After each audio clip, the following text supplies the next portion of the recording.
From BBC Studios and Pushkin Industries, this is Big Lives. I'm Wright. I'm Emmanuel Dzotsi. And on this show, every episode, we take a single legend and break down their legacy. These are architects of our culture, people who have had just a huge impact on the way we live, on the way we take in art, on the way we think about ourselves.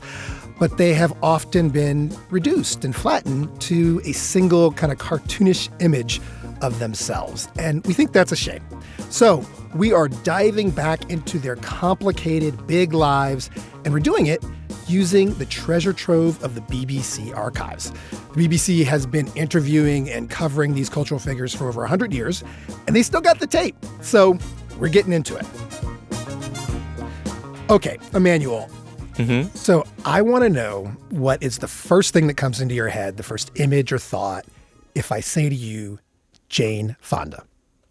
I feel like the image I have in my mind of Jane Fonda is just kind of like this older white lady, but I kind of put in the category of, these older Hollywood actresses who are kind of supposedly badass, but I have no idea why they are badass. Okay, all right. So, she's certainly older. Mm-hmm. She's certainly white. 2 for 2. She's certainly an actress. So, you're kind of killing it. Okay. And she's a lot of things. One of the things I think that comes to a lot of people's minds, mine too, when you think of Jane Fonda, is this. One time I was in a store and a woman got down on the floor and started doing buttock tucks to ask me if I was doing them right. And suddenly I'm thinking, I don't want to be defined by buttock tucks. I've won 2 Academy Awards. What about all the political work I'm doing? What's this with buttock tucks already? Okay, that's not where I thought you were going. This is Jane Fonda's workout. Certainly if you're a baby boomer, yeah, or the child of a baby boomer, yeah, as I am, her in the 1980s, she had this remarkably successful series of workout videos of VHS tapes. And we're going to get into the details of that later. But for whoever else that doesn't know Jane Fonda, let's just lay down some basics. She is an actor. Mm-hmm. She is an incredibly bankable actor and has been for 60 years. She is dripping in awards. This woman has won 2 Oscars, 6 Golden Globes, a Grammy. She's got at least 1 Tony nomination for her Broadway debut, no less. Wow. On and on. And she, importantly, is literally the daughter of privilege. Her father was Henry Fonda, who was a very important... The guy from 12 Angry Men. That's right. Exactly. Okay. Exactly. He was like the good white man of the first half of the 20th century in film, And this is his daughter. Who is herself, just the image of the girl next door of mid-century, blonde, blue-eyed, really actually just really beautiful. Setting all those sort of standards of beauty aside, she is a beautiful woman. And yet, right around 1970, she starts saying stuff like this. Well, if changing the system from the ground up is revolutionary, then I'm revolutionary. Today in America, anyone who is doing anything involving root changes in this country can go to jail. Right. And so I cannot stop doing what I'm doing. So that's from a conversation she had in 1970 on the BBC with Julian Pettifer. And as I was listening to that, and as I was sort of digging around in the archives about her, I've kind of settled on this idea that I don't know if I believe. Okay. But I'm going to try it out on you. And I think there may be a way that through Jane Fonda's life, you can explain the whole of today's kind of curdled political culture, like all of the anger and nastiness in it.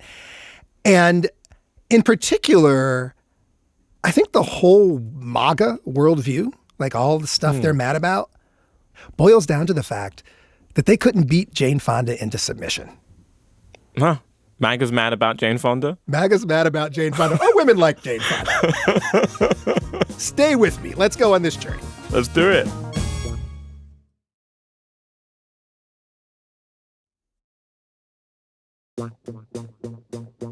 Welcome back. This is Big Lives. We're talking about Jane Fonda.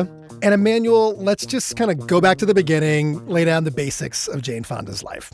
All right. So she's born Jane Seymour Fonda in December 1937 in New York City. She's a New Yorker.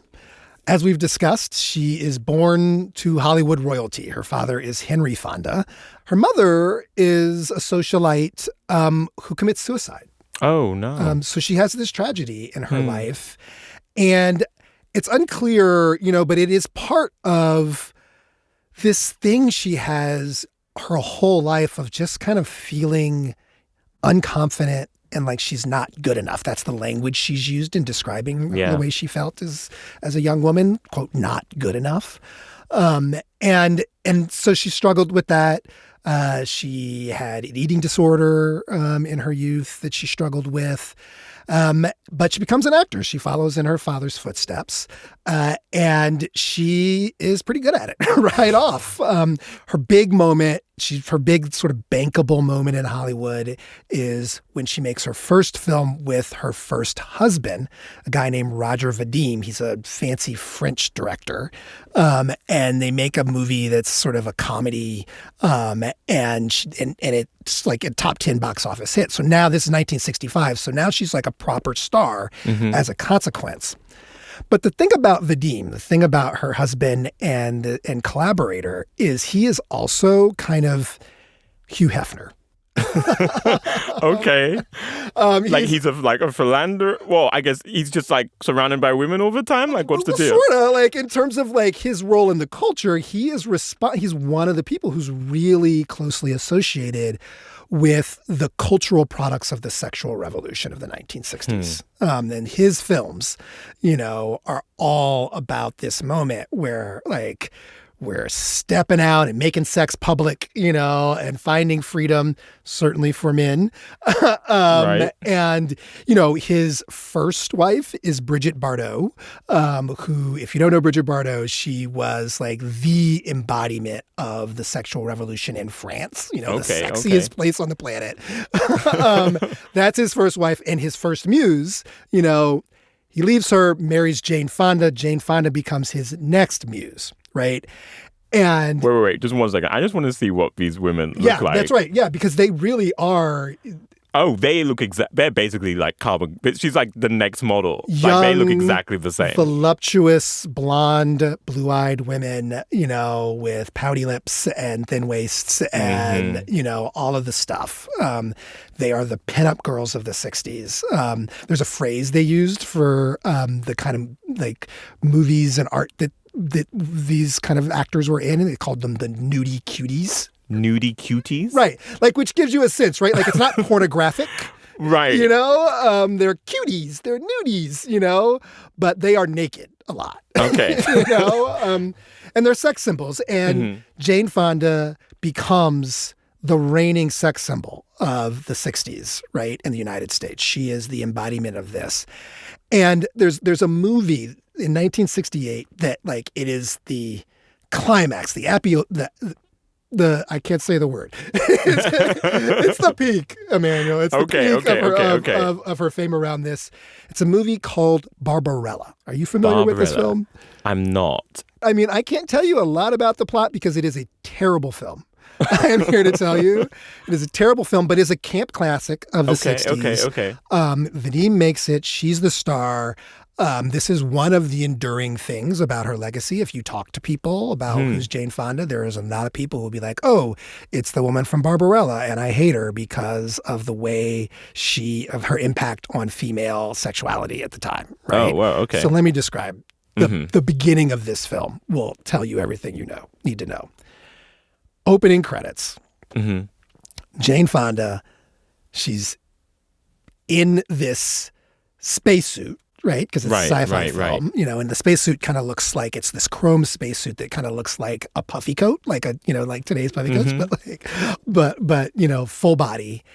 And she's sort of spinning in midair on the screen. And the credits are rolling. It's a long credit sequence. And the whole thing is just a striptease. Like she just slowly, for 5 full minutes, strips. Just at the beginning of a movie. That's it.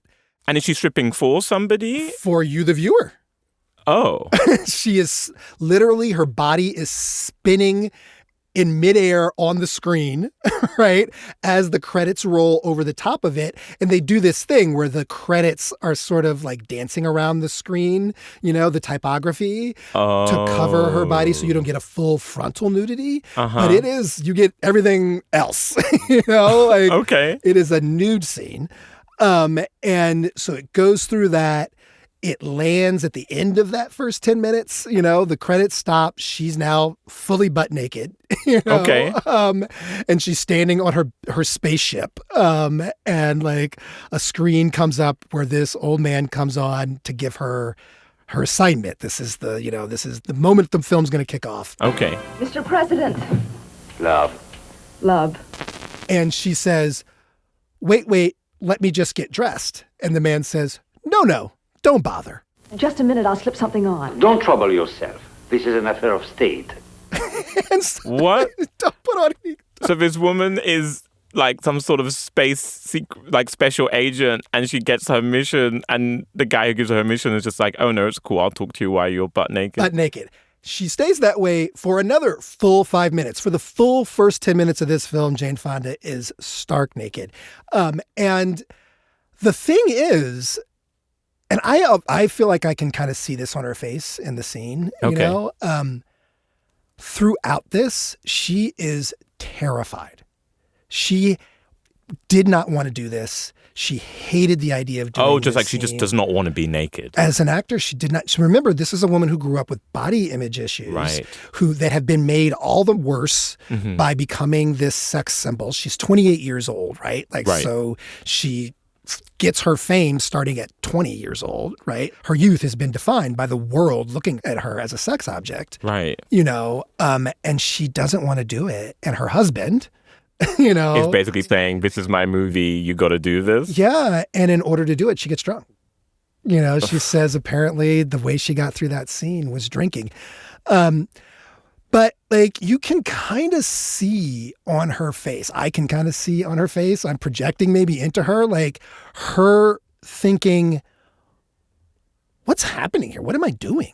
You know, like how am I going to continue this? And this movie, this film, it's kind of the end. It's the height of her fame as a pinup girl. And it's kind of the end of it because within less than 2 years, 1970, she's out in public saying things like this. I'm going to play you another clip. Listen to this. Jane Fonda, you've been taking your public by surprise recently.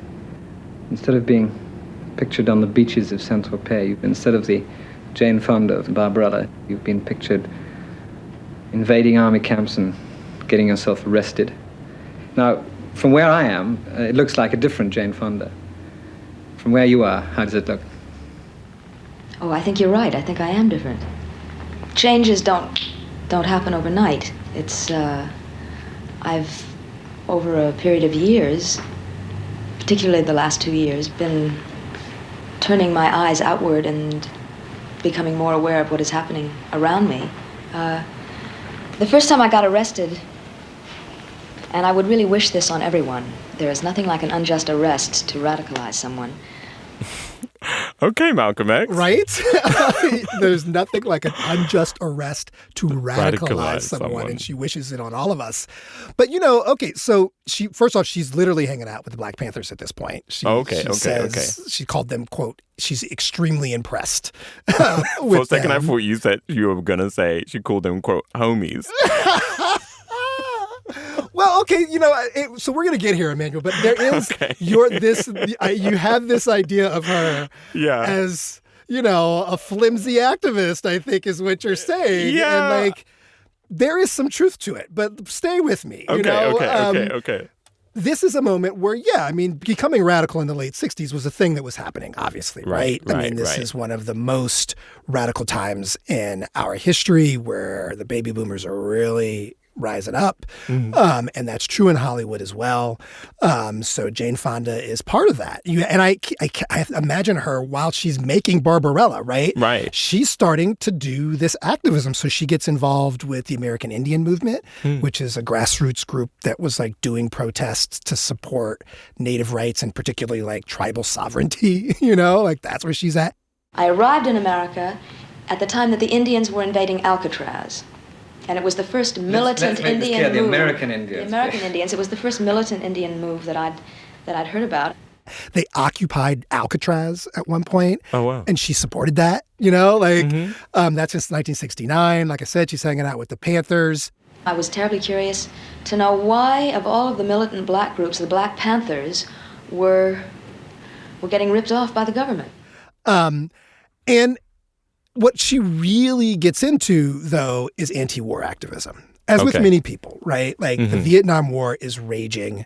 It's, news of U.S. war crimes are starting to come out. And she gets involved in that. She starts aligning herself with this group, Veterans Against the Vietnam War.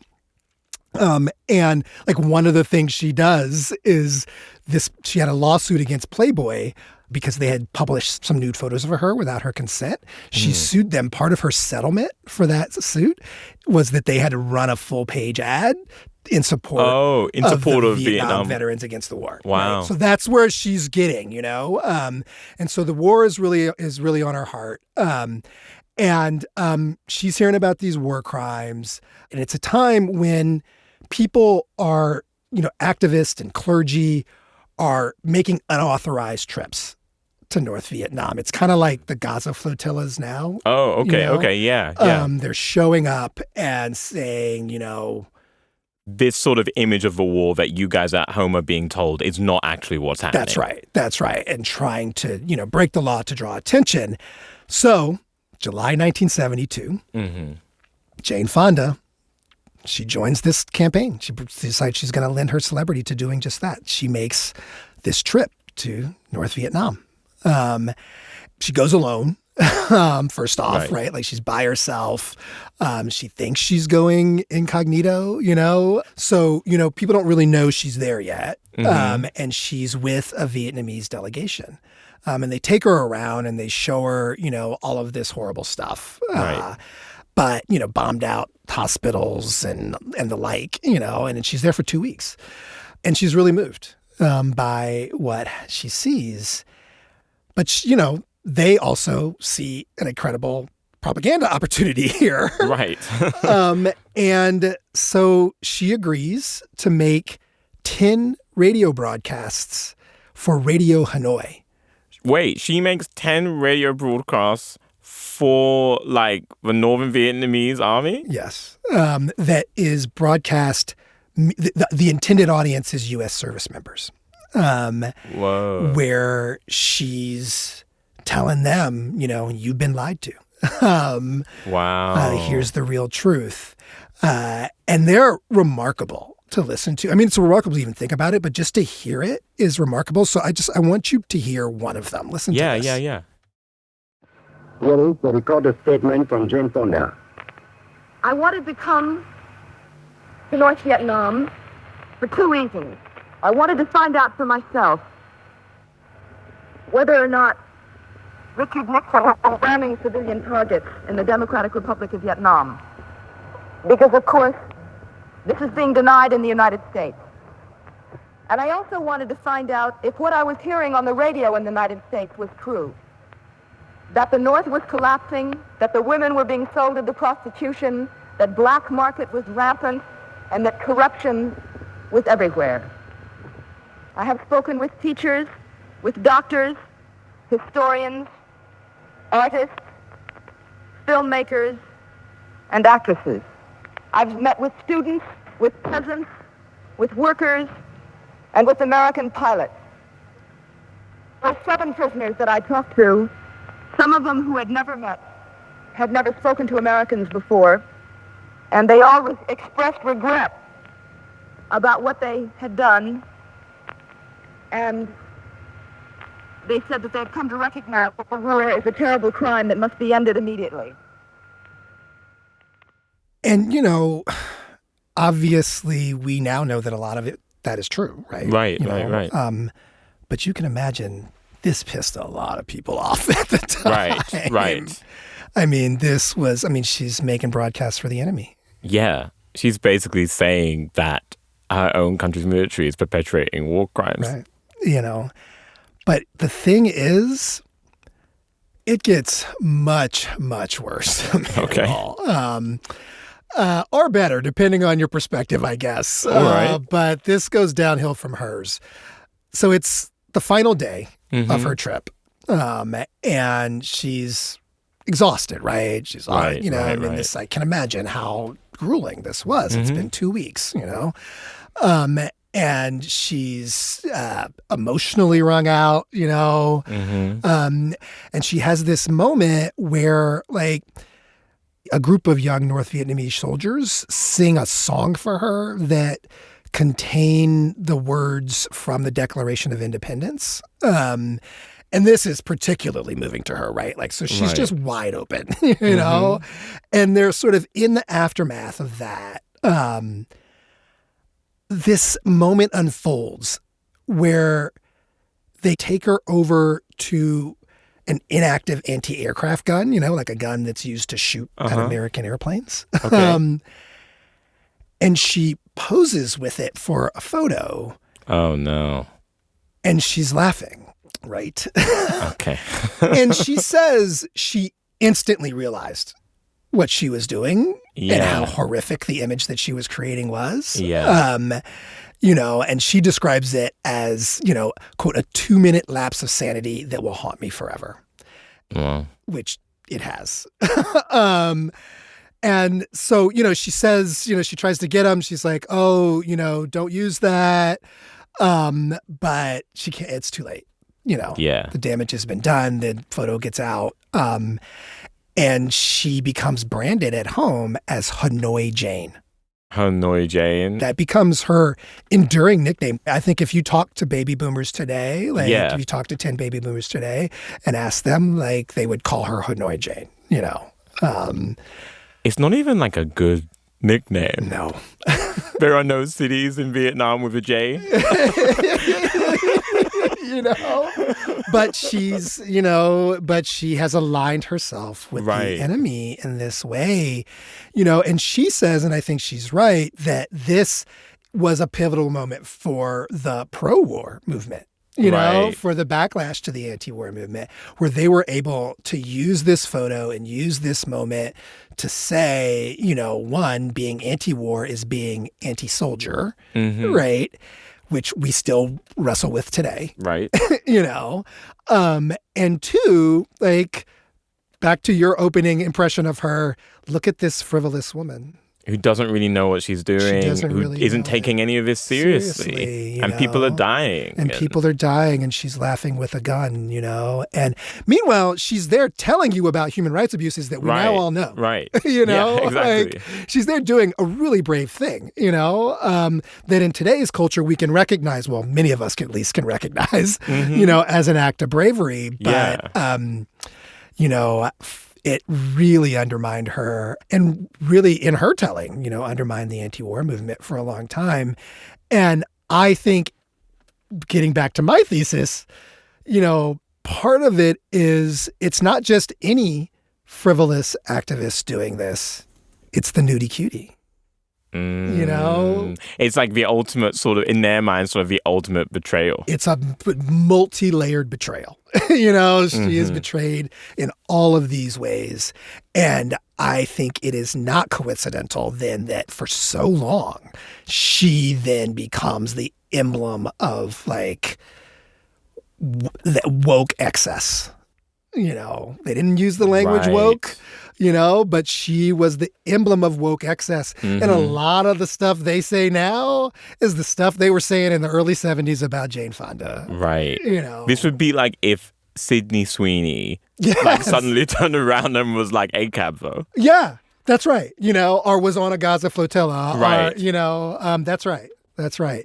You've just betrayed us in all these different ways. And so, and she's aware of it, and I think she's aware of it, like, even before this happens, that's what's unfolding. Right. I want to play another piece of that 1970 interview with Julian Pettifor in the BBC archives, because I think you can hear her almost stealing for herself for what's to come in this. Tell me this, do you think that this new interest of yours in civil rights is going to damage your career as an actress? No, I don't think so. This isn't the McCarthy period. It may damage my life. In the McCarthy period, people just lost their jobs. Today, people are being put in jail and killed and shot and all kinds of things that are much more serious. I don't think that my career is going to be hurt. We may all end up in jail one day, the way things are going. Has the FBI shown any interest in your activities, personally?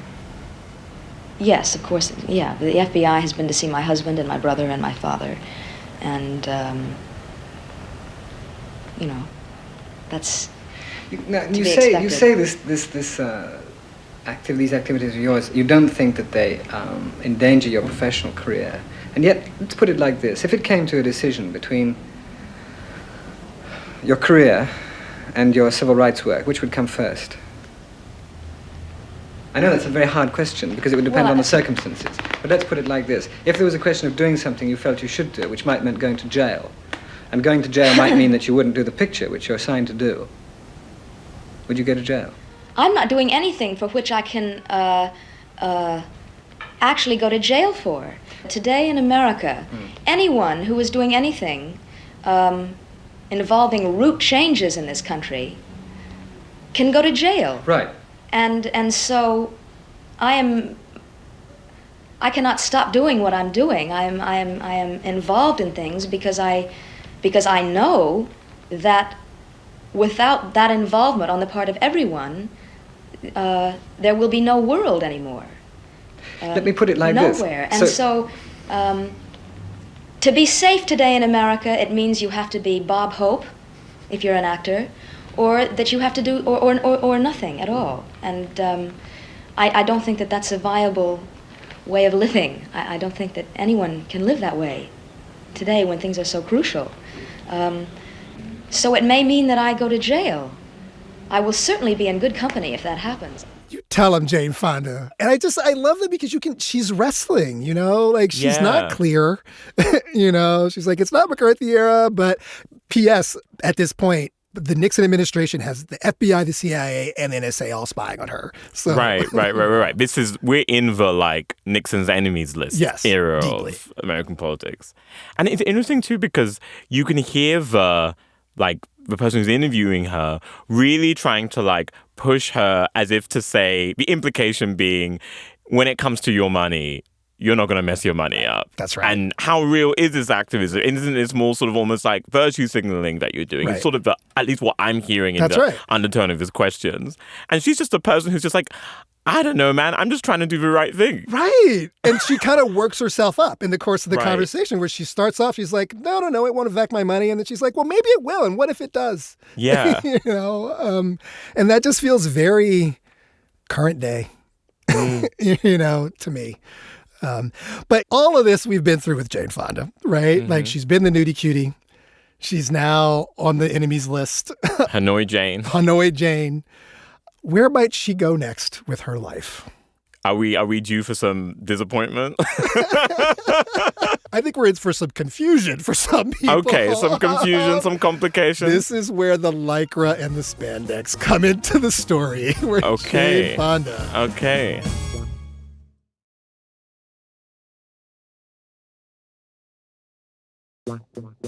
Welcome back. This is Big Lives. We are talking about Jane Fonda. Okay, so Emmanuel, this Hanoi Jane thing goes on for a really long time. Which, it makes sense that it would. Right. People were mad and they stayed mad. And she was certainly for conservatives synonymous with silly, overly woke liberal who does more harm than good for a long time, really right straight through to today. And she wrestled with that, right? She also continued to wrestle with being the nudie cutie, her body and particularly her relationship to men was part of her public conversation. It's today. It's still part of her public conversation. She talks about it, like the bad choices she makes around men, which do continue to be bad. So this goes on until the 80s when there is yet another really remarkable turn in her public life. She's in her 40s now. It starts really in 1978, where she's on the set. She's making a movie called The China Syndrome, which is a very serious picture. It's one of the ones she's like considered to be a good actor in. I think she is. It's about nuclear catastrophe, right? Okay. I was going to say with a title like The China Syndrome. Exactly. And she's on set with Michael Douglas. They co-star. And she has an accident. She trips and breaks her foot. Ooh. Right. And one of the ways that she dealt with her being nudie cutie and her body image issues was she got really into ballet. That's what she was doing with her body, was making art. She didn't, not on stage anywhere, but like, that's pretty cool, I thought. And so she's doing ballet, but she can't do it anymore because she broke her foot. So she's got a crisis. And she thinks, what am I going to do to like feed that part of my life? I know. Aerobics.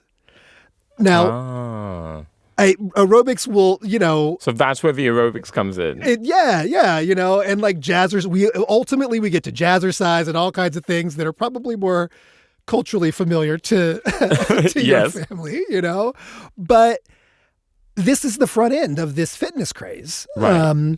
And fitness being part of the culture and part of popular culture in particular. And she is part of how it happened. So I'm going to let her explain it. She wakes up one day and she says the idea. She's like, you know what? I'm going to make fitness videos. Here's how she talks about it. I'm thinking, video? What's a video? I didn't own a video. Nobody I knew owned a video. Besides, I'm an actress. I don't want to be on television doing exercises. But at the time, the whole workout and the book and everything was owned by the political organization that my then husband, Tom Hayden, and I had founded. That's really the reason I went into the business, was to raise money for the Campaign for Economic Democracy in California. I thought, well, who's going to see it? Nobody's going to pay any attention, and it'll bring in more money to the organization. So I reluctantly agreed. And I remember when we did the first one, I said, don't bother to spend money on hairs and makeup and all that kind of stuff, because, I really thought it would make about $10,000 profit, if that. Emmanuel, they sold 17 million copies of these videos. Wait. She thought they were going to sell maybe like 10 grand, and you're telling me they sold 17 million copies? It became the highest selling video cassette of all time, the first one that dropped in 1982.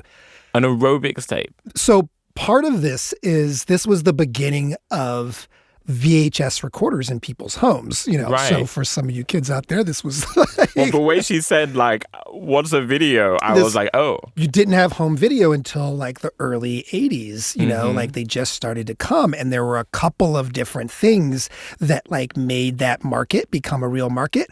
One of them was Jane Fonda's workout videos. Wow. It became an absolute sensation.